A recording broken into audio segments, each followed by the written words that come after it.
Tele is a rock band that tries to do things differently, but still have the accessibility that mainstream rock pop has. So we like to push it. We like to be loud, a little edgy. We like to have lots of lights. We like them to be bright. We like our sound to be big. Sometimes you can achieve that by being really in your face, and other times you can achieve that by being really subtle. We spent about a month in Toronto recording it. We spent a lot of time in Winnipeg recording it as well. And now it's finally here. Lots of long days and blood, sweat, and tears.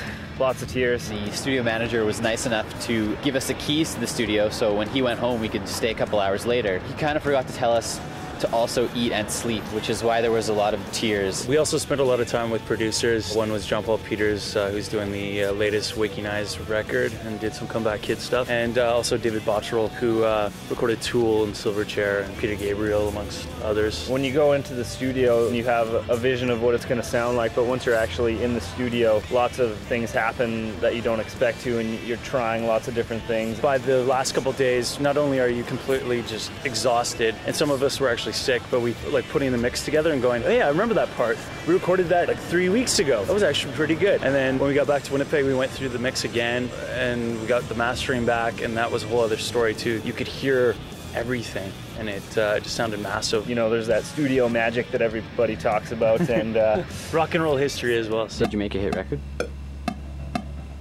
Rock and roll history. As an artist or musician, it's hard to listen to something you've done and go like, this is the best thing I've ever done, this sounds great. But what we are saying is I can't wait for people who are fans of our band to hear this, because they're really going to enjoy it, and I feel like we've done it for them. Everything we try to do when we get on stage, we did it on the recording, and I'm glad people are going to be able to take it home and experience it over and over again. We're excited to get back on the road. I think we all really thrive on the idea of getting out and playing music to people outside of the province. Maybe we might even get across the ocean as well. It's really a time where we get a chance to do what a band is supposed to do, and that's play music. You spend all this time working hard and rehearsing and sweating it out for months and months, and sometimes even years. We put on a show because we want people to come back, and just because we're playing a little club in Saskatoon or something like that, it doesn't mean that we can't put everything out on that stage. Tele album release, the first one ever. Thursday, September 6th at the West End Cultural Center. It's a staple venue for us. We've played there countless times, and it's always been one of our favorites to play. Pretty much the culmination of a lot of our really hard work. Jody King, the Pap Smears, should be a really good time. One of the perks of a CD release party as opposed to a regular show is that we kind of get to call the shots. So